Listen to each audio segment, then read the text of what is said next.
Tes tes.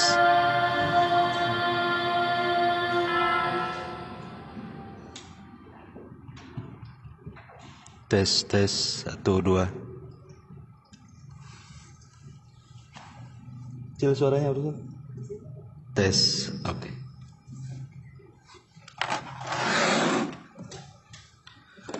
Bismillahirrahmanirrahim. Assalamualaikum warahmatullahi wabarakatuh.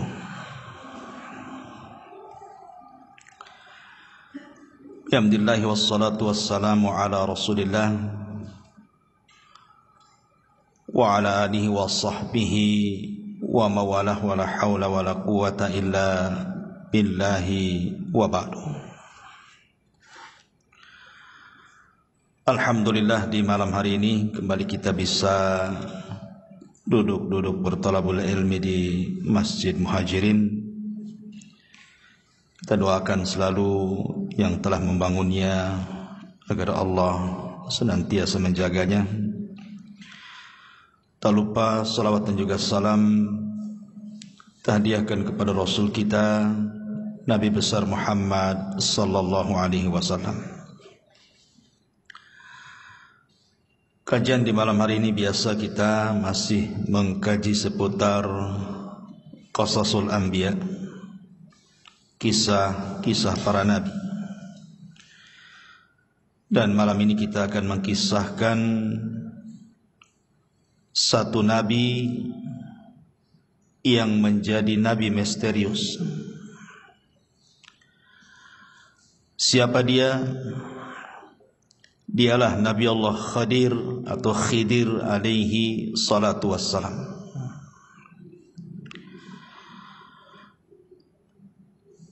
Nabi Khidir ini menarik untuk dibicarakan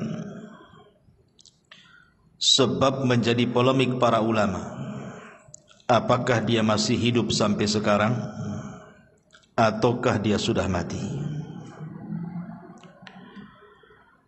Bahkan ada cerita-cerita di masyarakat bahwa mereka pernah melihat Khidir katanya. Artinya bahwa ini harus didudukkan secara pandangan syar'i. Apakah memang dia masih hidup? Siapa Nabi Khidir ini? Bagaimana kisah perjalanannya? Dan diutus kemana beliau?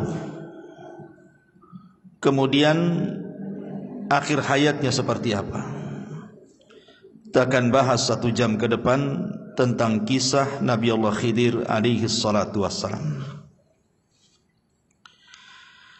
Ma'asyiral muslimin yang dimuliakan Allah subhanahu wa ta'ala, kita mulai dari nasabnya dulu. Ada yang mengatakan bahwa Khidir alaihi salatu wassalam adalah ibnu Nabi Adam alaihi salam min sulbihi. Dia adalah putra langsung daripada Adam. Ada yang mengatakan dia adalah ibnu Qabil min Adam. Dia putra daripada Qabil dan Qabil putra Adam. Ada yang mengatakan dia adalah sibtun Nabi Harun. Dia adalah cucu daripada Nabi Harun dari jalur Al-Is ibn Ishaq ibn Ibrahim. Bahkan ada yang mengatakan dia adalah putranya Fir'aun.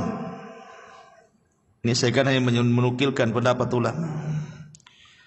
Bahkan ada yang mengatakan dia adalah anak daripada anak-anak Persia. Bahkan ada juga yang mengatakan dia salah satu turunan dari kaum Nabi Ibrahim yang beriman kepada Ibrahim. Wallahu a'lam mana yang benar satu. Tapi yang jelas bahwa di dalam Al-Quran memang tidak disebut nasabnya. Karena Quran sering saya ulang-ulang bukan kitab sejarah. Quran itu kitab hidayah.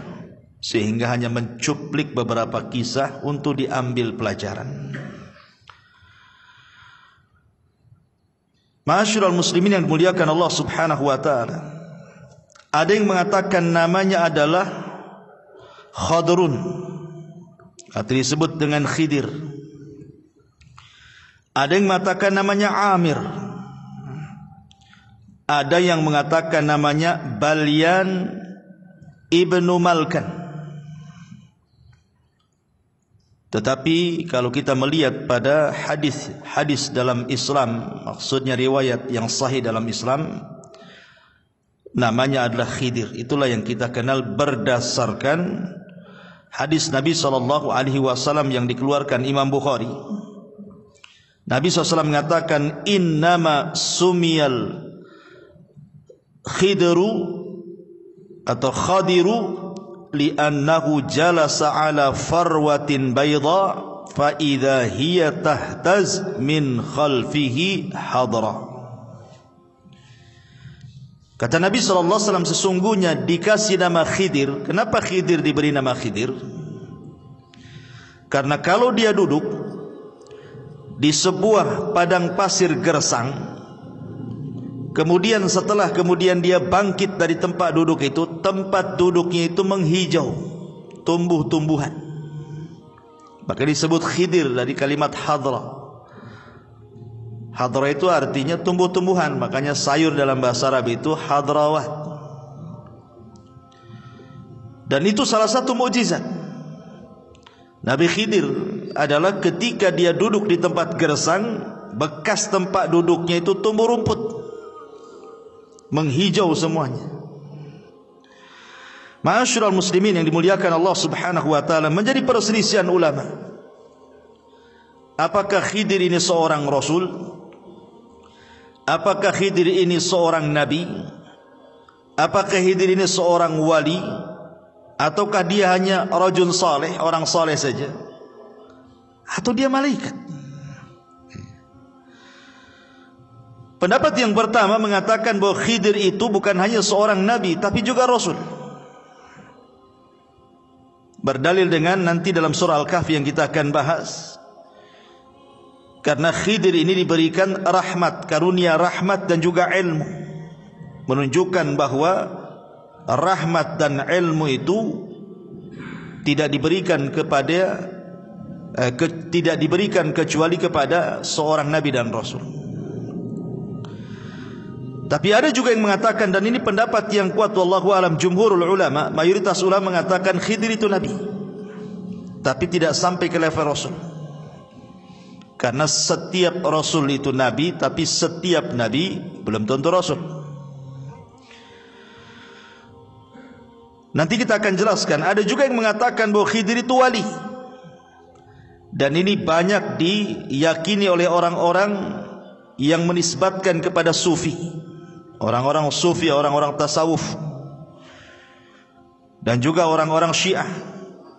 Mereka cenderung mengatakan Khidir itu bukan nabi tapi wali, tapi derajatnya lebih tinggi di atas nabi. Dalilnya apa? Karena Nabi Musa belajar kepada Khidir, menunjukkan Khidir lebih tinggi dibandingkan Musa, karena Musa belajar sama dia masalahnya. Sehingga mereka membuat kaedah bahwa Khidir itu wali, dan wali itu lebih tinggi dibandingkan nabi gitu. Nanti kita akan bantah. Saya sebutkan pendapat-pendapat dulu. Kemudian yang keempat, Khidir itu malaikat yang menjelma dalam bentuk Bani Adam. Dan juga ada yang mengatakan dia hanya orang biasa tapi soleh. Tapi sekali lagi pendapat yang kuat wallahu alam, Khidir itu seorang nabi, tapi tidak sampai ke rasul, tapi di atasnya wali. Karena nabi itu di atasnya wali. Dalil bahwa Khidir ini seorang nabi, pertama mukjizat, tentu mukjizat. Yang tadi saya katakan di antara mukjizatnya, kalau Khidir itu duduk di sebuah tempat yang gersang, kemudian dia pergi menghijau itu tempat duduknya, dan itu mukjizat. Kemudian dalil yang kedua, nanti kalau kita berkisah setelah ini tentang bagaimana pelajaran Khidir yang ditampakkan kepada Nabi Musa seperti melobangi kapal, membunuh anak kecil, membenarkan bangunan yang hampir roboh. Tidak mungkin Khidir ini melakukan itu pandai-pandai dia kan begitu. Tentu ada wahyu. Seperti membunuh orang. Membunuh tidak boleh. Berarti ketika Khidir membunuh ini karena ada perintah Allah Subhanahu wa taala. Artinya dia seorang nabi mendapatkan wahyu. Bagi orang yang mengatakan wali itu karomah, karena sering saya katakan bahwa keanehan di dunia ini ada berapa? Ada 5 atau 6 ya. Pertama, mukjizat. Mukjizat ini diberikan kepada siapa? Para nabi. Yang kedua, karomah, diberikan kepada para wali. Yang ketiga, ma'unah, diberikan kepada orang biasa yang saleh. Kemudian yang keempat, sihir, diberikan kepada para dukun, para bomo paranormal. Dan yang terakhir, al-ihana. Ihana itu keanehan tapi untuk menghinakan. Seperti ketika Musailamah al-Kadzab didatangi orang yang buta sebelah, kemudian minta mata yang buta sebelah itu disembuhkan. Datang dia kepada Musailamah al-Kadzab, si nabi palsu itu, karena yakin dia seorang nabi bisa menyembuhkan. Diludahi sama Musailamah, akhirnya dua-duanya buta. Bukannya sembuh, buta dua-duanya. Itu kan dalam rangka ihana, ya, merendahkan. Itulah 5 keanehan yang terjadi. Ma'asyiral muslimin yang dimuliakan Allah Subhanahu wa taala. Adapun apakah Khidir masih hidup atau sudah mati, nanti pembahasannya di akhir. Kita akan masuk pada kisah Nabi Khidir yang saya kutip dari surah Al-Kahfi. Ma'asyiral muslimin yang dimuliakan Allah Subhanahu wa taala. Disebutkan dalam Sahih Bukhari, jadi satu hari Nabi Khidir ini dia pernah berceramah menjadi khatib di tengah-tengah Nabi Musa. Jadi satu hari Nabi Musa alaihi salatu wassalam sedang menjadi khatib di tengah-tengah Bani Israel. Tiba-tiba kemudian adalah yang hadir di situ bertanya kepada Nabi Musa, "Ya Musa, ada enggak manusia yang lebih alim dibandingkan engkau?" Tiba-tiba Musa mengatakan, "Tidak ada." Musa bukan sombong, tidak. Walaupun kenyataannya memang tidak ada orang alim di zaman itu melebihi Musa kan begitu. Tapi Musa ini manusia, ada sisi sifat kemanusiaannya lupa. Harusnya dia mengatakan Allahu a'lam, artinya menasabkan ilmu kepada Allah Subhanahu wa taala, ataupun mengucapkan insyaallah tidak ada. Tapi dia mengatakan tidak ada orang alim melebihi diriku, katanya. Dari kalimat ini akhirnya Allah Subhanahu wa taala menjawab dari langit bahwa ada orang yang lebih alim, yang punya ilmu yang kau tak punya. Kemudian Allah Subhanahu wa taala merintahkan Nabi Musa untuk berangkat mencari orang yang dimaksud Allah. Maksudnya mencari Khidir alaihi salam. Lah dengan berangkatnya Musa mencari Khidir menunjukkan Musa tidak sombong. Sebab kalau sombong ngapain dia datang? Ketika kemudian dia mencari Khidir itu menunjukkan tawadhu'nya, bahwa dia ingin mencari juga ilmu. Tidak hanya mencukupkan ilmu yang dia miliki, dia pun ingin menambah. Dari sini kata para ulama, ada dalil tentang pensyariatan rihlah li talabul ilmi. Rihlah itu maksudnya melakukan safar, perjalanan untuk menuntut ilmu. Dan itu kebiasaan para nabi, kebiasaan para sahabat, bahkan kebiasaan para ulama. Lihat Imam Ahmad keliling dunia itu sampai 2 kali. Sampai dikatakan Tafa Ahmad marrataini hatta jama'al musnad.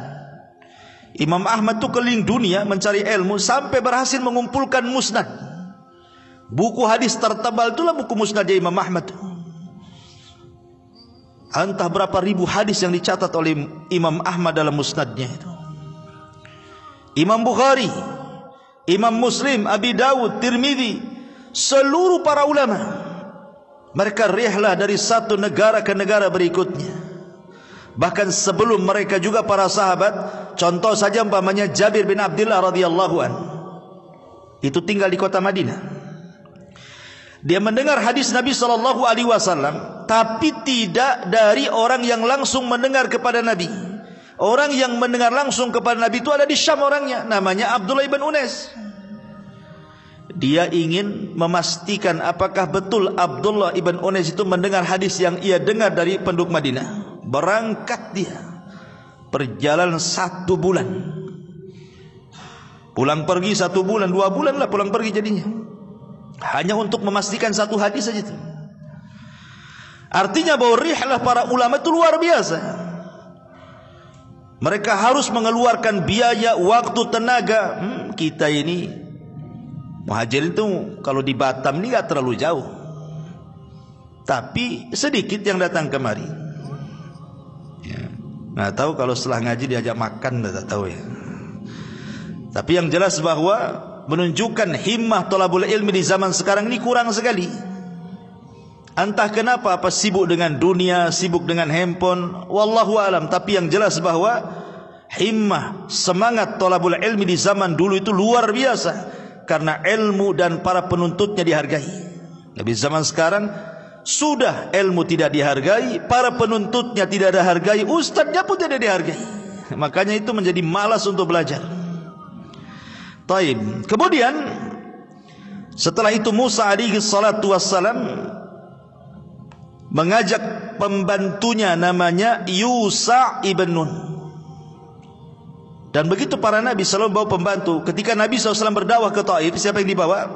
Zaid ibn Harith, untuk membantu Nabi dalam berdakwah. Sebagaimana Rasul mengambil Zaid ibn Harith, maka Musa mengambil Yusha ibn Nun yang kelak akan menjadi penerusnya. Setelah Musa meninggal, Harun meninggal, Yusha inilah yang akan memimpin Bani Israel untuk mengambil alih Baitul Maqdis. Bahkan Musa juga tidak berhasil, karena dia keburu meninggal di Ardut Tih, di bumi Tih, karena pembangkangan Bani Israel. Padahal nama Yusha dalam Al-Quran kan tidak disebut namanya kan. Allah membahasakan dengan kalimat fatah, pemuda. Namanya siapa pemuda ini? Baru dijelaskan oleh ahli tafsir bahwa yang dimaksud pemuda dalam surah Al-Kahfi itu maksudnya Yusha ibn Nun. Tapi lihat, walaupun namanya tidak dicantumkan dalam Al-Quran, tapi dia bisa mengukir sejarah melebihi Nabi Musa, padahal tidak dikenal. Menunjukkan bahwa mengukir sebuah jasa untuk kebaikan orang itu tidak mesti harus dikenal manusia. Gak apa-apa kita dikenal Allah, tidak dikenal di hadapan manusia, seperti Yusha ibn Nun. Ma'asyiral muslimin yang dimuliakan Allah Azza wa Jalla, berangkatlah kemudian 2 manusia mulia ini, Musa dan juga Yusha ibn Nun, dalam rangka mencari ilmu untuk mencari keberadaan Khidir alaihi salam. Kita mulai kisahnya. Dimulai daripada surah Al-Kahfi ayat 61 dan seterusnya. Allah Subhanahu wa taala mengatakan, "Wa idz qala Musa li fatahu la abrah hatta ablugha majma'al bahraini au amdiya hukuba." Dan ingatlah ketika Musa berkata kepada Yusha ibn Nun pembantunya, "Aku tidak akan berhenti berjalan untuk mencari ilmu sebelum sampai ke tempat pertemuan 2 air lautan, atau aku akan berjalan terus sampai bertahun-tahun, entah berapa lamanya." Karena ada yang mengatakan ahli tafsir itu Musa itu mencari Khidir sampai 80 tahun. Ada yang mengatakan seperti itu. Wallahu a'lam. Ya. Sekarang pertanyaannya, mencari alamat yang tidak jelas itu kan perkara yang sulit, ikhwan. Pokoknya kalau engkau ingin mendapatkan Khidir, cari pertemuan air lautan. Tandanya kalau ikan yang kau bawa itu tiba-tiba hidup di tengah jalan, kemudian ikan itu loncat dari tempat yang kau bawa itu, di tempat loncat ikan itulah kau akan dapatkan Khidir itu. Cemana cari alamat kayak gini nih? Kan sulit cari alamat kayak gini. Ulama kemudian berusaha mencari tahu pertemuan dua air lautan itu ada di mana. Ya. Ada yang mengatakan bahwa pertemuan dua air lautan itu berada di sebuah tempat di dekat Jabal Tariq namanya. Jabal Tariq ini satu gunung merujuk pada seorang jenderal muslim dulu namanya Tariq bin Ziyad yang pernah menaklukkan Spanyol pada tahun 711 Masehi. Dialah yang menghubungkan antara dua lautan tuh. Maksudnya Laut Mediterania dan Samudra Atlantik, serta memisahkan Maroko dan Spanyol. Itu sejarahnya kan begitu. Disinilah letak dua air lautan itu. Tapi ada juga yang mengatakan, ahli tafsir mengatakan bahwa yang dimaksud pertemuan dua air lautan itu, ada yang mengatakan maksudnya dia adalah Laut Persia dan Laut Romawi. Ada juga yang mengatakan ya sekitar-sekitar Mesir lah. Tapi memang kebanyakan para ulama mengatakan bahwa yang dimaksud pertemuan dua lautan itu artinya satu tempat namanya Tonjah. Di sebuah tempat namanya Tonjah, satu kota di Maroko yang berbatasan langsung dengan Spanyol. Wallahu alam, ini yang banyak dikuatkan oleh ahli tafsir. Ma'asyiral muslimin yang dimuliakan Allah Azza wa Jalla, dan itu juga disebutkan oleh Al-Imam Al-Baghawi rahimahullahu taala. Intinya bahwa ketika Nabi Musa alaihi salatu wasallam berjalan dengan Yusa itu, pokoknya Nabi Musa mengatakan kepada Nabi Yusa, pokoknya kita berjalan terus sampai menemukan dua pertemuan air lautan. Kalau kita tidak ketemu nih, terus sampai dapat katanya. Lihat bagaimana himmah thalabul ilminya Nabi Musa itu mencontohkan kepada kita, tidak akan berhenti walaupun sampai kapan katanya. Kenapa? Karena ini perintah Allah masalahnya. Musa tidak akan pulang sampai betul-betul misinya berjumpa dengan Khidir ketemu. Bagaimana Musa mengajarkan kepada kita ketaatan kepada perintah Allah Azza wa Jalla. Karena waktu kemarin kita mengkisahkan tentang kisah Nabi Yunus alaihi salatu wasalam, Yunus ini kenapa ditelanikan? Karena dia meninggalkan kaumnya sebelum Allah perintahkan. Makanya akhirnya kemudian Allah menghukum Yunus dan memasukkan ke perut ikan. Lah Nabi Musa alaihi salatu wasalam, dia tidak mau membangkang perintah Allah. Makanya dia terus berjalan sampai Allah mengatakan falamma balagha majma'a bainihima nasiyahu taghuma fattakhadha sabilahu fil bahri saraba. Maka ketika mereka sampai ke pertemuan dua laut itu, mereka lupa ikannya, lalu ikan itu melompat mengambil jalannya ke arah laut itu. Disebutkan dalam Sahih Bukhari, kan kisah Khidir kan disebutkan dalam Sahih Bukhari itu panjang juga tuh. Jadi ketika Nabi Musa alaihi salatu wasallam dengan Nabi Yusa ini berjalan, rupanya kan mereka ingin istirahat. Ketika istirahat itulah keduanya tertidur. Yang terbangun pertama adalah Yusa ibn Nun. Kemudian Yusa ibn Nun melihat keanehan. Kenapa? Karena ikan yang sudah dibakar itu, mungkin ikan asin lah, semacam ikan asin itu, ikan mati, ikan siap santap sebenarnya. Karena Musa itu kan memang anak Mesir ya, biasa makan ikan di sana. Tiba-tiba kemudian ikan yang mati yang sudah terpanggang itu, siap makan itu, tiba-tiba hidup ikan itu. Dan ini mukjizat. Menghidupkan ikan mati ini kan mukjizat namanya. Lah ketika hidup loncat pula ikan itu, kemudian masuk ke genangan air di situ. Tapi tidak pergi dari situ, hanya putar-putar di genangan air itu saja. Yusha ibn Nun ini melihat itu, aneh gitu, kok bisa terjadi seperti itu. Ketika kemudian Musa bangun, Yusha ibn Nun lupa mau menceritakan peristiwa itu. Kata Musa, ayo kita lanjutkan perjalanan katanya. Yusha lupa, Yusha ibn Nun itu, bahwa itu tandanya kan begitu. Kalau ikan itu loncat dari tempatnya, itulah Khadir di situ kan. Lupanya lupa dia. Kata Nabi, ayo kita lanjutkan perjalanan. Ayo kata Yusha. Kemudian disebutkan Allah katakan falamma jawaza qala li fatahu atina ghada'ana laqad laqina min safarina hadza nasaba. Maka ketika mereka sudah melewati tempat yang tadi ikan loncat di situ, Musa berkata kepada pembantunya, bawalah kemari makanan kita itu. Ikan-ikan itu mana katanya? Sungguh kita telah merasa letih karena perjalanan kita. Di sini ada keanehan. Nabi Musa itu diberikan kekuatan oleh Allah Azza wa Jal. Dia tidak pernah capek. Mau jalan sejauh manapun tidak pernah capek. Tetapi kali ini dia merasakan kepenatan yang luar biasa. Kok capek kali? Berarti di sini ada sinyal tuh, ada apa-apa. Kok biasa nggak capek, kok capek gitu. Akhirnya dia mengatakan kepada Yusha, kita berhenti di sini. Kita makan dulu katanya. Mana ikan-ikan itu katanya. Pas ditengok ikan itu sudah tak ada. Kemudian Yusha mengatakan, oh iya, aku baru ingat kata Yusha ibn Nun.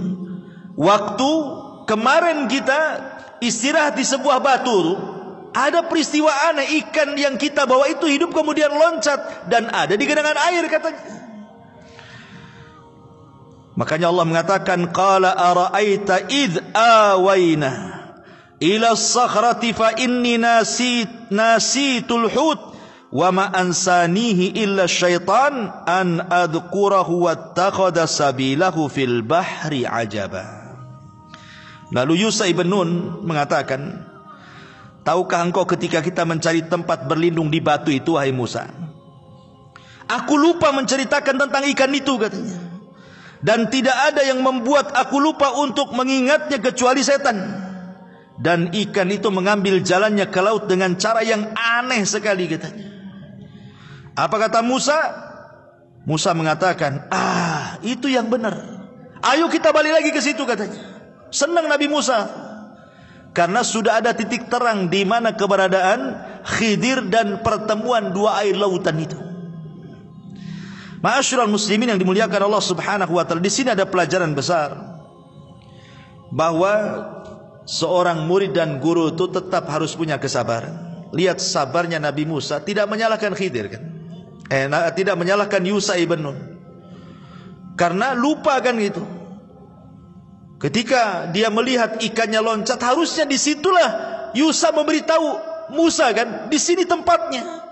Tapi karena dilupakan setan, akhirnya mereka pun jauh kali sudah meninggalkan batu itu, baru ingatkan itu. Tapi Musa tak marah. Ini menunjukkan bahwa seorang murabbi, seorang muallim, seorang guru, seorang pendidik harus punya kesabaran kepada anak didiknya. Seperti Musa alaihi salatu wassalam di sini. Ma'asyiral muslimin yang dimuliakan Allah Subhanahu wa taala. Ketika sampai di batu itu, tiba-tiba kemudian Musa dan Yusha ini melihat ada orang yang berbaju tebal, longgar, lebar, ya. Sebagaimana disebutkan dalam hadis Bukhari, falamma intahaya ila sakhrati idza rajulun musajjin bi thawbin. Kata Nabi SAW, ketika keduanya Yusha dan juga Musa ini sampai di batu itu, tiba-tiba ada seorang laki-laki yang menggunakan pakaian sangat longgar sekali. Fasallama Musa, maka Musa pun mengucapkan salam. Assalamualaikum. Faqala Khidir, rupanya Khidir itu di depan dia. Khidir mengatakan, wa anna bi ardikas salam. Bagaimana cara mengucapkan salam di negerimu? Seolah-olah Khidir aneh gitu, kok ada mengucapkan salam di negeri dia, nggak ada orang mengucapkan salam tuh. Kemudian Khidir tanya, siapa kamu? Maka Musa mengatakan, ana Musa, saya ini Musa. Kata Khidir, Musa siapa? Kata Nabi Musa, Musa Bani Israel. Baru ngeh dia. Oh, kamu Musa Bani Israel. Dari sini menunjukkan apa? Khidir itu tidak tahu yang gaib. Sebagaimana prasangka sebagian orang terhadap Khidir itu, bahwa Khidir itu manusia yang punya ilmu laduni, mampu menerawang, mampu melihat hal-hal gaib. Menebak Nabi Musa aja tak bisa. Siapa kamu? Kalau dia memang tahu yang gaib kan sudah tahu, oh kamu Musa Bani Israel. Kenapa mesti tanya dulu? Ya. Dari sini menunjukkan bahwa Khidir itu juga sama dengan yang lainnya, tidak tahu yang gaib, kecuali yang Allah beritahukan saja. Karena kegaiban itu hanya milik Allah Subhanahu wa ta'ala. Lah dari sini setelah kemudian Musa betul-betul berjumpa dengan Khidir, maka Musa mengatakan, Allah katakan, qala lahu Musa, hal attabi'uka ala an tu'allimani mimma ullimta rusyda.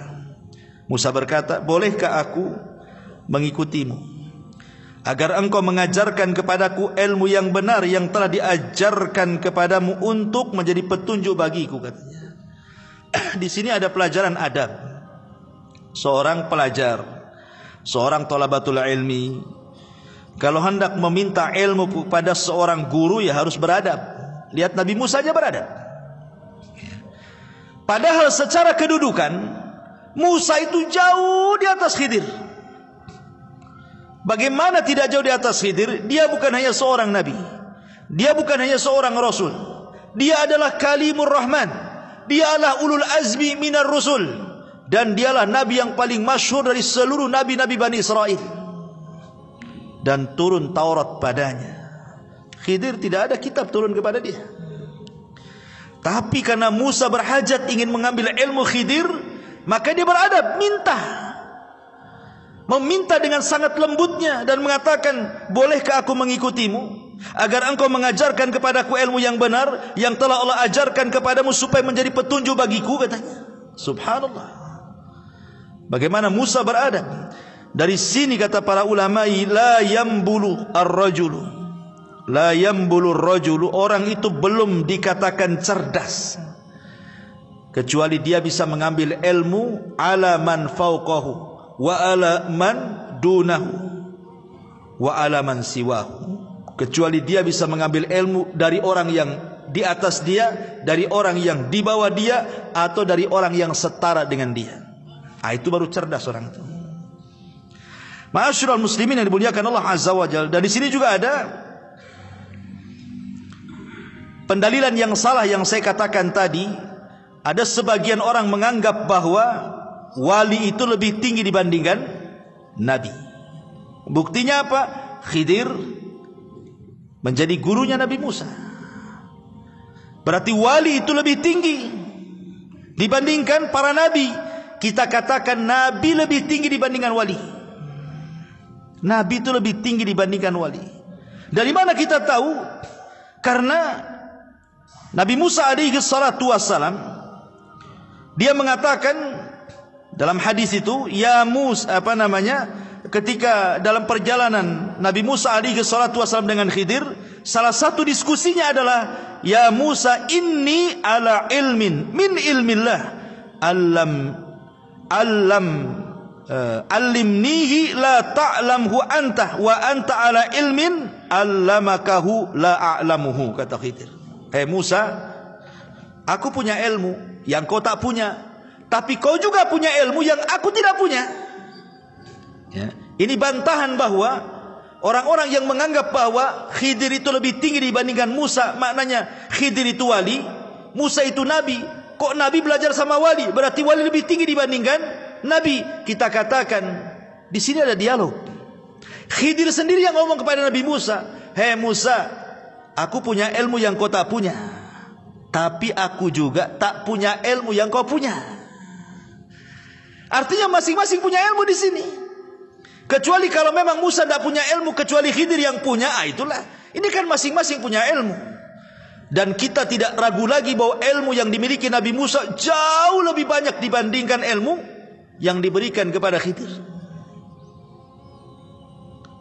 Karena dia seorang nabi, ulul azmi, lebih mulia dibandingkan Khidir alaihi salam. Tetapi Khidir memberikan syarat dan mengatakan, qala innaka lan tastati'a ma'iya sabra. Sungguh engkau tidak akan sabar kalau belajar sama saya, katanya. Tidak usahlah, kau enggak akan sabar. Ya. Apa kata Nabi Musa? Wa kaifa tasbir ala ma lam tuhit bihi khubra. Bagaimana engkau bisa mengatakan seperti itu? Kan belum dicoba. Aku belum belajar kok kamu sudah mengatakan seperti itu, katanya. Kemudian Nabi Musa meyakinkan kepada Khidir dan mengatakan, satajiduni insyaallah sabira wala a'silaka amra. Insyaallah akan engkau dapati aku termasuk orang yang sabar dan aku tidak akan menentangmu dalam urusan apapun. Itu janjinya Nabi Musa. Saya akan sabar, apapun yang kau ajarkan saya terima. Di sini ada faedah apa? Seorang talabul ilmi harus punya kesabaran. Kalau tidak punya kesabaran tidak akan dapat ilmu itu. Makanya Yahya bin Abi Katsir mengatakan apa? Ilmu itu tidak akan didapat birahatil jismi, dengan istirahatnya badan. Antum kalau duduk tidur nggak akan dapat ilmu. Tapi antum kalau datang ke majelis ta'lim, mendengarkan atau beli buku, baca buku atau dengerin YouTube ustaz-ustaz yang sedang ceramah, baru dapat ilmu. Kalau kelayapan ke sana kemari, kuliner ke sana kemari, ilmu ya ilmu kuliner dia dapat lah. Tapi ilmu agama dia tak akan dapat.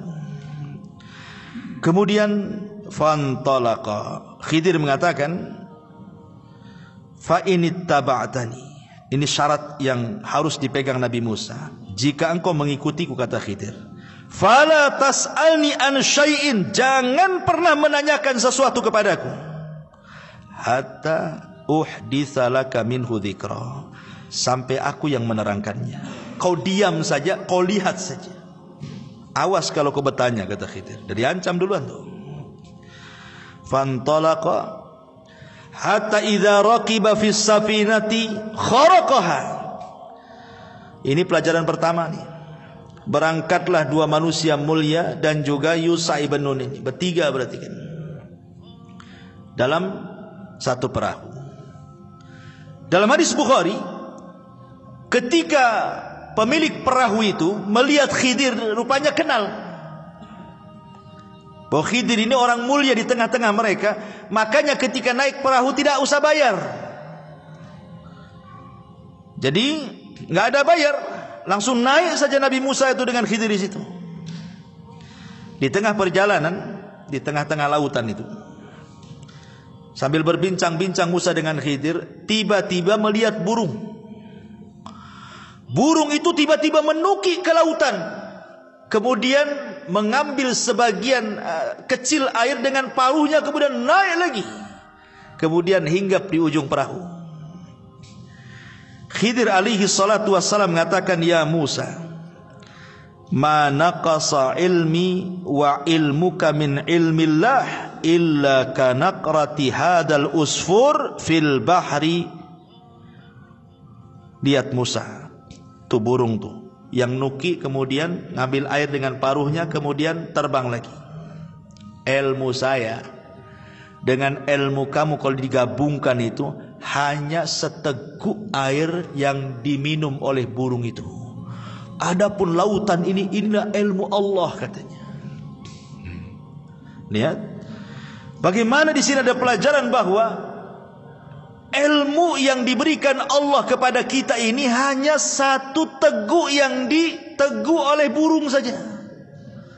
Itulah dengan satu teguk itulah ada yang jadi profesor, ada yang jadi dokter, ada yang jadi insinyur, ada yang jadi penemu, jadi orang cerdik, cerdas, pandai, dan begitu seterusnya. Hanya setitiklah ilmu Allah yang Allah berikan kepada kita itu. Lebihnya lautan itu ilmu Allah. Di sini ada pelajaran, jangan sombong. Satu jengkal di bawah kaki aja kita nggak tahu apa isinya. Tiba-tiba kemudian sombong pula di hadapan Allah Azza wa Jalla. Takabur dengan pengetahuannya, dengan kekayaan, dengan jabatannya. Siapa anda? Ilmu yang anda miliki itu bagian dari ilmu yang setetes yang diteguk burung itu. Ya. Ma'asyiral muslimin yang dimuliakan Allah Azza wa Jalla. Kemudian ketika sampai di daratan, sudah kapal itu sudah mendarat gitu ya, sudah menepi. Tiba-tiba Nabi Khidir alaihi salatu wassalam merusak kapal itu dengan cara apa? Menyobek satu papan. Ditarik satu papan itu, ya secara otomatis tiba-tiba kapal itu tenggelam lah. Lah Musa masih di situ, Khidir masih di situ, yang punya perahu masih di situ. Apa kata Nabi Musa alaihi salatu wassalam? Qala akharaqtaha litughriqa ahlaha laqad ji'ta syai'an amra. Kata Nabi Musa, sungguh engkau telah berbuat sesuatu yang salah besar wahai Khidir. Kenapa kau bolongi perahu ini, katanya? Apakah kau akan menenggelamkan pemiliknya? Padahal dia di sana juga.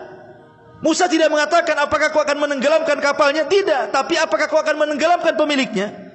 Nabi Musa mendahulukan jiwa orang tuh, bukan perahunya tapi jiwanya. Yang kedua, Nabi Musa berpikir ini orang nggak tahu baik budi ini, udah dikasih tumpangan gratis, nggak bayar lagi. Tiba-tiba kemudian sudah sampai dibolongi, dirusak pula kapal itu. Mana syukurnya? Seolah ngomong begitu itu Nabi Musa kepada Khidir itu. Makanya dia agak emosi kan. Karena Nabi Musa ini pantang melihat sebuah kemungkaran itu.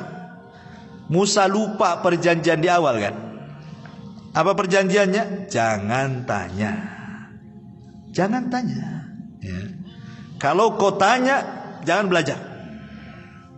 Itu kan perjanjiannya. Tapi spontanitas karena melihat kemungkaran lupa diri dia. Akhirnya dia mengatakan, ini apa-apaan ini, katanya. Makanya kemudian Khidir mengatakan, alam akul innaka lan tastati'a ma'iya sabra. Kata Khidir, bukankah sudah kukatakan engkau tidak akan sabar kalau belajar kepadaku, katanya. Buktinya nih baru satu pelajaran udah sibuk kau. Akhirnya Musa berjanji dan mengatakan, qala la tu'akhidni bima nasid wa la turhikuni min amri usra. Kata Nabi Musa, janganlah engkau menghukum aku karena kelupaanku, dan jangan pula engkau membebani aku dengan sesuatu yang sulit dalam urusanku. Janganlah ngajar yang aneh-aneh, katanya. Tapi memang lupa saya tadi. Kalau saya ingat mungkin saya nggak akan ngomong, katanya. Kemudian Khidir masih maafkan. Fantalaqa hatta idza laqiya ghulaman faqatalahu. Ketika kemudian mereka sudah ke daratan, berjalan sebentar, nampaklah anak-anak sedang main. Rupanya ada anak yang paling ganteng, yang paling baik. Pokoknya yang paling ganteng dari semua anak-anak kecil itu. Khidir datang ke tempat itu, diambil pula anak itu. Kemudian diambilkan batu. Kemudian batu itu dalam riwayat Bukhari dibenturkan ke kepalanya. Tidak cukup sampai itu, dipisahkan kepala sama badannya. Oh, ini ngeri kali pelajarannya ini. Ini belajar apa ini? Nyomot anak-anak, kemudian ngambil batu, dibentur kepalanya. Gak sampai situ, dilepaskan pula kepala dari badannya. Itu riwayat Bukhari itu. Sampai seperti itu pelajarannya.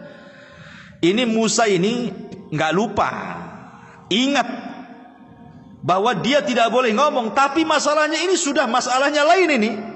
Bukan kalau tadi lah bolongi kapal, dia lupa. Dia ingat tidak boleh banyak ngomong. Tapi masalahnya kemungkaran ini bukan kemungkaran kecil, bunuh orang. Musa marahlah. Dia mengatakan apa? Dia mengatakan kepada Khidir alaihi salam, seolah-olah mengatakan, ya Khidir, aqatalta nafsan zakiyatan bi ghairi nafsin laqad ji'ta syai'an nukra, katanya. Agak keras Nabi Musa nih. Kalau tadi keras memang lupa dia kan dengan aturan belajar. Ini dia ingat dia. Tapi dia enggak sabar. Ini mana ada pelajaran bunuh-bunuh orang nih. Musa mengatakan, mengapa engkau bunuh jiwa yang bersih bukan karena dia membunuh orang lain? Sungguh engkau telah melakukan sebuah perbuatan yang sangat-sangat mungkar, menghabisi nyawa orang. Apalagi yang kau habisi itu anak gak punya dosa, belum balik. Salah apa dia? Macam mana kau bisa bunuh anak ini? Lo belum balik, belum punya dosa, kenapa kau bunuh? Ketika Musa ngangkat suara, Khidir lebih ngangkat lagi suaranya. Diangkat lagi, sama-sama ngangkat nih. Apa kata Khidir? Qala alam aqul laka. Kalau tadi innaka, ini laka.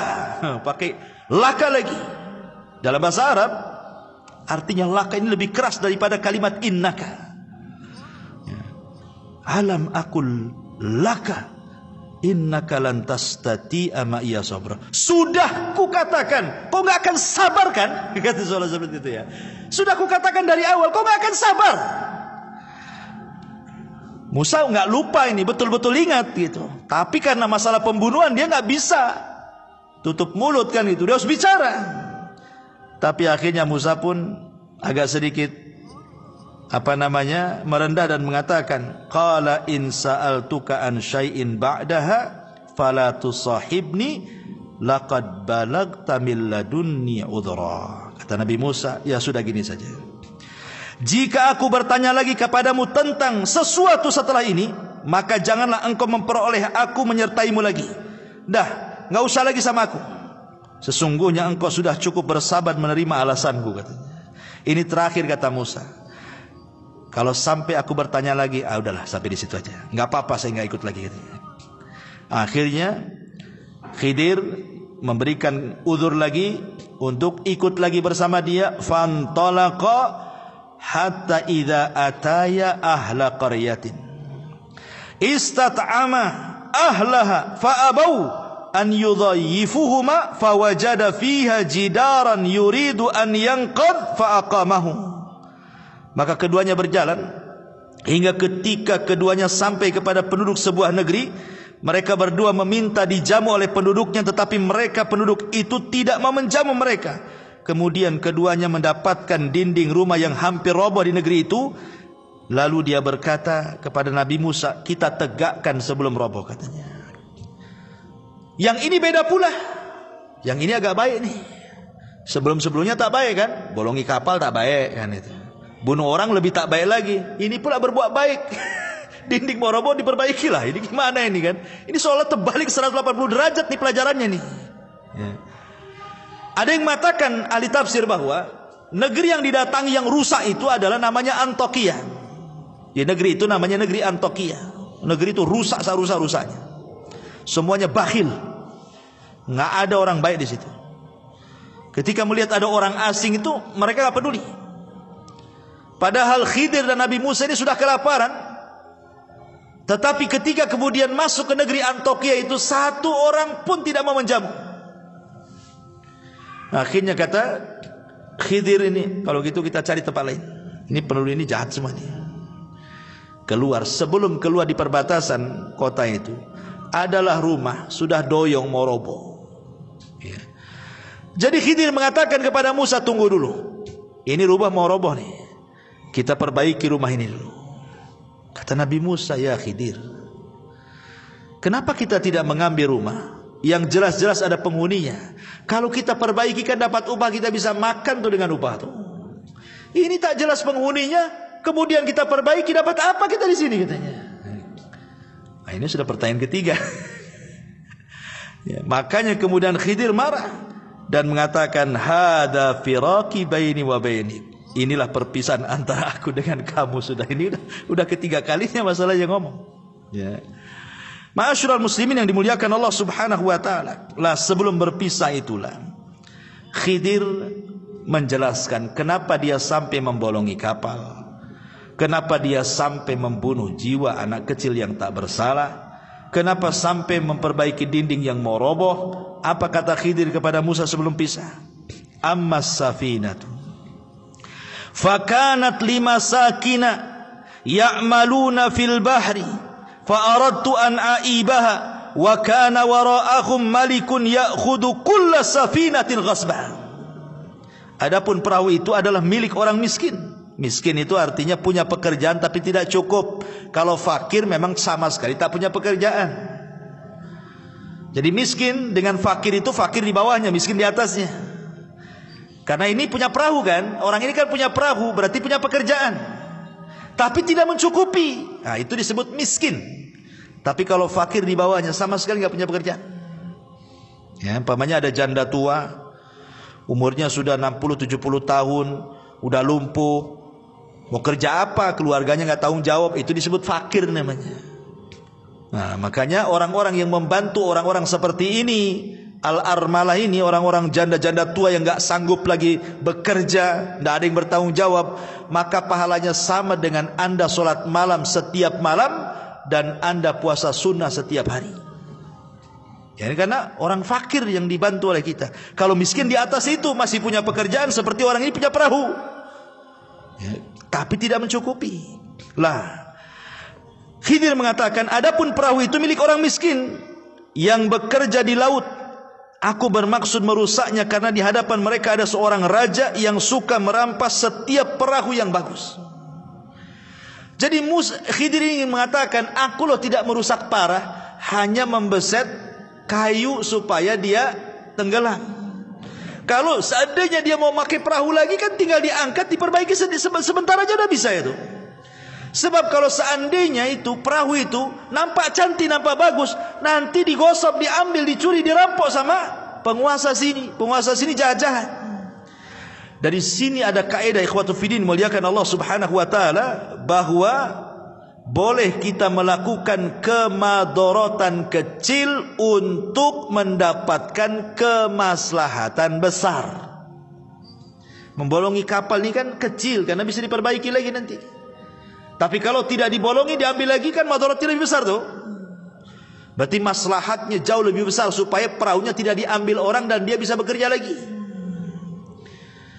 Contohnya apa? Contohnya kalau antum sakit, punya gula umpamanya, diabetes, kata dokter ini jarinya harus dipotong, diamputasi. Kalau tidak akan menjalar. Memotong jari itu tidak boleh, karena jari ini bukan milik kita, milik Allah. Dari atas kepala sampai kaki itu milik Allah. Tidak boleh kita menyakiti badan kita sendiri. Tapi kalau seandainya kata dokter ini harus dipotong, diamputasi nih, kalau enggak nanti kemana-mana itu virusnya, berarti kita memotong itu sebenarnya salah, tidak boleh. Tapi karena ada maslahat besar, kalau tidak dipotong mati, berarti boleh memotong jari untuk kemaslahatan yang lebih besar, hidup dia gitu maksudnya. Nah, itulah namanya kaidah melakukan madarat kecil untuk mendapatkan maslahat besar. Ya, dan ini kaidah ini ma'ruf, bisa dipakai di mana-mana. Kemudian dia mengatakan, wa ammal ghulam fakana abawahu mu'minaini fakhashina an yuhriqahuma tughyanan wa kufra. Adapun anak yang ganteng yang saya ambil, yang saya pukul dengan batu dan saya pisahkan lehernya itu, dia itu punya orang tuanya soleh, orang tuanya baik.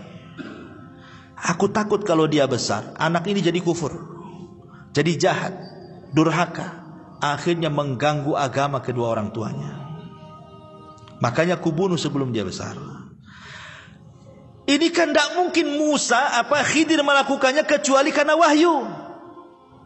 Tidak bisa antum main-main, anak pengenlah jadi Khidir. Tengokin anak-anak yang lagi main-main tuh. Siapa yang paling nakal, antum ambil tusuk pakai pisau. Kenapa Ustaz? Kenapa kau tusuk tuh? Nampak kecil-kecil dan nakal tuh. Nanti udah besar apa kurang ajar katanya. Ini nggak bisa kita lakukan seperti Khidir, karena kita nggak dapat wahyu. Khidir ini melakukan karena wahyu. Dan ini juga ada dalil bahwa bagaimana Allah mengatakan wa asa an tuhibbu syai'an wa huwa syarrul lakum wa asa an takrahu syai'an wa huwa khairul lakum. Terkadang yang kita anggap baik buruk pula di sisi Allah. Terkadang apa yang kita anggap buruk baik pula di sisi Allah. Meninggalnya anak ini kan keburukan. Mana ada orang tua yang menginginkan anaknya mati? Enggak ada orang tua yang menghendaki anaknya mati kan? Wa asa an takrahu syai'a. Tapi terkadang apa yang kita anggap buruk ini menjadi kebaikan bagi dia di sisi Allah. Kalau tidak dibunuh sama Khidir, dia akan besar, bisa saja dia membunuh orang tuanya. Wa asa an takrahu syai'an wa yaj'alallahu fihi khairan katsira, kata Allah. Boleh jadi sesuatu yang Anda anggap buruk itu ada kebaikan yang banyak di situ. Ya. Ma'asyiral muslimin yang dimuliakan Allah Subhanahu wa taala, wa ammal jidar, yang ketiga. Adapun kenapa tadi saya memperbaiki dinding yang rumah yang mau roboh itu. Wa ammal jidar fakana li gulamaini yatimaini fil madinati wa kana tahtahu kanzun lahuma wa kana abuhuma salihan fa arada rabbuka an yablugha ashuddahuma wa yastakhrija kanzahuma rahmatan min rabbika wa ma fa'altuhu an amri dzalika ta'wilu ma lam tasti alaihi sabra. Kata Nabi Khidir kepada Musa, adapun dinding yang meroboh itu milik dua anak yatim. Tuh kakek buyutnya, ada yang mengatakan kakek buyut yang ke-9 atau yang keberapa, dulunya orang soleh. Kita jaga sekarang cicit cucutnya nih. Karena di balik rumah itu ada harta karun.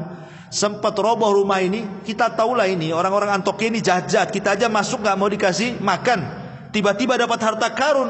Orang bakhil itu jelas pasti akan datang mengambilnya. Makanya kita rawat hartanya supaya jadi warisan.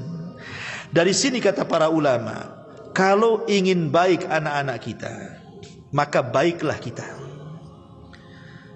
Kalau kita baik, orang tua baik, kita soleh, istri kita soleha, jangan khawatir tentang anak kita. Sekalipun kita meninggal, Allah akan utus malaikat merawat mereka. Lihat di sini, Allah utus Khidir dan Musa untuk merawat anak kecil kan. Maksudnya harta warisannya dirawat. Karena apa? Karena kakek buyutnya itu ada yang soleh tuh. Berarti menunjukkan bahwa kesolehan itu bisa ditularkan kepada anak cucunya walaupun dia sudah meninggal. Ya. Maka penting memberikan contoh kepada orang lain. Ya. Ini diantara takwil daripada Khidir kepada Musa alaihi salam, dan dia akhiri dengan mengatakan apa? Wa ma fa'altuhu an amri. Musa, aku tidak melakukan ini bukan karena pandai-pandai aku, tidak. Tapi ini karena perintah Allah. Dari sini menunjukkan Khidir itu nabi. Ya, karena bukan atas kehendak dia, tapi ada yang nyuruh. Siapa yang nyuruh? Allah subhanahu wa ta'ala. Inilah perkara yang kau tidak bisa sabar di situ. Kata Nabi SAW ketika menceritakan kisah Khidir dan Musa ini, sebutkan dalam hadis yang disepakati Bukhari Muslim, apa kata Rasul? Yarhamullahu Musa lawaridana law sabara hatta yaqussu alaina min amrihima. Semoga Allah merahmati Musa. Kalau seandainya Musa mau lebih sabar lagi, tentu akan banyak kisah-kisah yang luar biasa yang sampai kepada kita. Tapi Musa tak sabar, ya 3 itu sajalah yang sampai kepada kita, itu maksudnya. Ya. Taib, sampai di sini kisahnya. Sekarang, apakah Khidir itu masih hidup ataukah sudah mati? Ini pembahasan terakhir. Ma'asyiral muslimin yang dimuliakan Allah Subhanahu wa taala. Ada yang mengatakan bahwa Khidir itu masih hidup dengan dalil. Dalil yang pertama, riwayat Ibnu Abbas radhiyallahu an, bahwa Khidir itu akan dipanjangkan usianya sampai berjumpa dengan Dajjal, dan dia mendustakan di depan Dajjal. Menunjukkan Khidir masih hidup karena Dajjal di akhir zaman keluarnya. Ini satu. Kemudian yang kedua, dalilnya adalah ketika Nabi SAW meninggal, para sahabat sedang berkumpul. Tiba-tiba kemudian datang orang tidak dikenal. Orang itu baik, cara ngomongnya santun, bla bla bla bla macam-macam. Maka para sahabat heran, siapa orang baik, bijak, ngomongnya enak tuh? Bertanyalah sahabat ini kepada Abu Bakar dan Ali radhiyallahu an. Maka Abu Bakar dan Ali mengatakan, bi anna hadza al-Khadir. Itu adalah Khadir katanya. Jadi sepeninggal Rasul Khadir masih ada tuh. Karena Abu Bakar dan Ali mengatakan seperti itu. Kemudian dalil yang ketiga adalah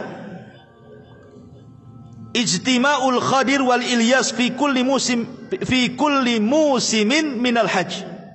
Dalam sebuah riwayat bahwa setiap musim haji, Nabi Khidir dan Ilyas itu biasanya ketemu di Mekah sama-sama haji, kemudian saling mencukur rambut. Setiap musim haji. Kemudian yang keempat, dijelaskan istima'ul Khadiri wa Jibril wa Mikail wa Israfil fi Arafat. Ketika haji, maka Jibril akan datang, Mikail akan datang, Israfil akan datang, dan mereka akan bersama Khidir di Arafah. menunjukkan bahwa Khidir belum mati. Tetapi ulama membantah. Satu, Imam Ibnu Hajar ketika mengomentari hadis Ibnu Abbas yang pertama, beliau mengatakan hadis itu mungkar. Bukan hanya dhaif, mungkar lagi, tak bisa diambil. Adapun dalil yang kedua, Imam Bukhari yang mengatakan hadis itu juga mungkar. Adapun yang ketiga, Imam Ibnu Hajar mengatakan ada dua orang yang matruk, ditinggalkan riwayatnya. Adapun hadis yang keempat juga disebutkan oleh Imam Ibnu Hajar tentang berkumpulnya Khidir, Jibril, Mikail dan Israfil di Arafah itu. Hadis itu maudhu, palsu. Dan banyak riwayat-riwayat, hampir seluruh yang mengatakan Khidir itu masih hidup, tidak ada yang sahih riwayatnya. Dan pendapat yang kedua, Khidir itu sudah meninggal. Dan ini perkataan Imam Bukhari, pendapat Ibnu Al-Jauzi, pendapat Abul Husain, pendapat ulama-ulama salaf yang lainnya. Dalilnya satu, firman Allah surah Al-Anbiya ayat 34, Allah mengatakan wa ma ja'alna li basyari min qablikal khulda afa immitta fahumul khalidun. Kami tidak menjadikan hidup abadi bagi seorang manusia pun sebelum kamu, maka jika kamu mati apakah mereka kekal? Ya enggak lah, tidak ada yang kekal, kata Al-Quran. Maka Khidir masuk pada ayat ini. Dalil yang kedua adalah surah Al-Imran ayat 81. Ketika Allah menjelaskan tentang perjanjian para nabi, kalau Allah mengutus Muhammad, mereka akan menolongnya, mereka akan berusaha masuk ke agamanya dan begitu seterusnya. Baca dalam surah Al-Imran. Kata Ibnu Katsir ketika memberikan catatan kepada Al-Imran ayat 81 itu, dia mengatakan faqala Ibnu Katsirin annahu idza kana al-Khadiru hayyan fa huwa yadkhulu fi mitsaqil anbiya fayansuruna nabiyya sallallahu alaihi wasallam min a'daihi. Kalau memang Khidir itu hidup, tentu dia akan masuk pada perjanjian para nabi. Kalau diutus, nabi akan ditolong. Tapi mana buktinya? Saat nabi kalah di perang Uhud, mana Khidirnya? Nggak datang. Saat perang Badar yang Rasul ketakutan luar biasa, jumlah 314 orang melawan 1000 orang, mana Khidirnya? Nggak muncul. Berarti Khidir sudah meninggal. Ya. Padahal kalau memang dia masih hidup, dia harus masuk pada surah Al-Imran 81. Masuk dalam perjanjian setiap para nabi, kalau diutus nabi akan ditolong. Tapi tak muncul-muncul juga. Dan itu senada dengan ucapan Ibnu Taimiyah rahimahullahu ta'ala. Apa kata Ibnu Taimiyah saat ditanya apakah Khidir masih hidup? Kata beliau, "Lau kana al-Khadiru hayyan lawajaba alaihi an ya'tiyan nabiyya sallallahu alaihi wasallam wa yujahidu baina yadayhi wa yata'allama minhu wa qad kana an-nabiyyu sallallahu alaihi wasallam yauma badrin Allahumma in tahlik hadhihi isabah falan tu'bad abada." Ila akhirih. Kata Imam Ibnu Taimiyah saat ditanya apakah Khidir masih hidup? Kata Ibnu Taimiyah, kalau Khidir hidup, maka Khidir wajib datang menghadap Nabi, berjihad dengan Nabi, belajar kepada Nabi. Sekarang ketika perang Badar, mana Khidir? Kata Ibnu Taimiyah, tak ada. Kemudian juga hadis Nabi SAW yang dikeluarkan Imam Muslim dalam sahihnya, ma min nafsin manfusatin al-yawma ta'ti alaiha mi'atu sanatin wa hiya hayyatun yawma idzin. Tidak ada satu jiwa pun yang hidup pada hari ini telah lewat 100 tahun, pasti dia akan binasa. Khidir udah lebih 100 tahun lah, udah meninggal lah. Bahkan dalam hadis yang lain, la yabqu ala ra'si mi'ati sanatin mimman huwa ala wajhil ardi ahadun. Tidak akan tersisa seorang pun di muka bumi ini pada 100 tahun yang akan datang. Artinya udah meninggal lah. Ya, maka pendapat yang kuat wallahu alam, Khidir sudah meninggal. Bahkan Ibrahim Al-Harbi pernah bertanya kepada Imam Ahmad. Imam Ahmad ditanya soal apakah Khidir hidup ataukah mati. Imam Ahmad ditanya siapa? Oleh Ibrahim Al-Harbi. Apa kata Imam Ahmad? Man ahalla ala ghaibin lan yansab minhu wa ma alqa hada illa syaitan. Siapa yang menekuni masalah-masalah gaib klinik, dia tidak akan bisa bersikap proporsional dalam masalah ini. Tidak ada yang membisikkan berita itu kecuali setan, katanya. Nah, itu tegas Imam Ahmad tuh. Kalau ada yang mengatakan Khidir hidup, kata Imam Ahmad, tidak ada yang membisikkan Khidir hidup kecuali setan. Itu Imam Ahmad yang ngomong begitu. Ya. Dari sini kita tahu bahwa Khidir sudah meninggal dunia. Wallahu a'lam bishawab. Subhanakallahumma bihamdika asyhadu an la ilaha illa anta astaghfiruka wa atubu ilaik. Allahu ta'ala alam. Assalamualaikum warahmatullahi wabarakatuh.